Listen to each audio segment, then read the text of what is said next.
மிகப்பெரிய ஒரு அமைதி இது தேவையான அமைதி அப்படின்னு சொல்கிறாரு. ஆனால் 5ஆம் தேதி ஒரு விளக்கம் கொடுக்குறோம் அப்படின்னு சொல்கிறாரு.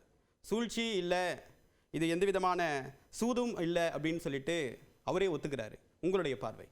அதாவது இந்த கரூர் நிலவுகளுக்கு முன்னாடி ஏற்கனவே நான் இவர் நிர்மல்குமார் சொன்னது மாதிரி அதுக்கு முன்னாடி அவங்க என்ன சொன்னாங்களோ அதே நிலைப்பாடு தான் எனக்கும் அவங்கள பற்றி.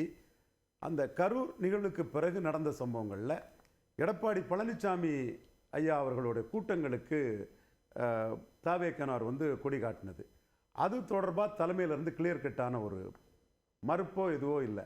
அதை அவங்க அப்படியும் எடுத்துக்கலாம் இப்படியும் எடுத்துக்கலாம், காஃபி டாஃபிங்கிற மாதிரி எந்த வகையில் வேணாலும் எடுத்துக்கலாங்கிற மாதிரி அதில் உங்களுக்கு ஒரு கிளாரிட்டி கொடுக்காமலே அவங்க இல்லை. அதுக்கு மட்டும் இல்லை, இடைப்பட்ட காலத்தில் நடந்த எந்த அரசியல் நிகழ்வுகளுக்கும் நான் முக்கியமாக இந்த அலையன்ஸ் சென்ட்ரிக்காக உள்ள இதுகளுக்கே நான் முக்கியத்துவம் கொடுத்து பேசலாங்கிற அடிப்படையில் இதை நான் முன் வைக்கிறேன். ஏன்னா அதை அது மெட்டீரியல் மேட்டருங்கிறக்கா அதை நான் பார்க்குறேன்.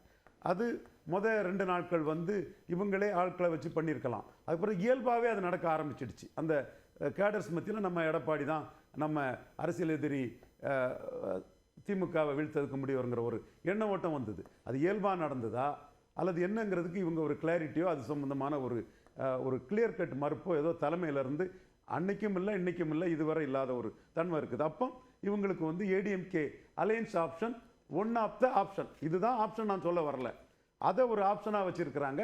அதை க்ளோஸ் பண்ணாண்டாங்கிற எண்ண ஓட்டம் தலைமைக்கு இருக்கிறதா தான் அந்த இடத்துக்குள்ளே நாம் இன்டர்பிரட் பண்ண முடியும்.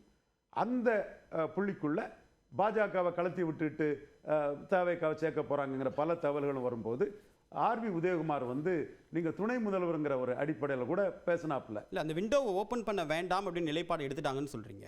ஆனால் 1 மாதத்துக்கு முன்னதாக இருந்த நிலைப்பாட்டில் தான் இப்பயும் இருக்கும் அப்படின்னு சொல்கிறாரு.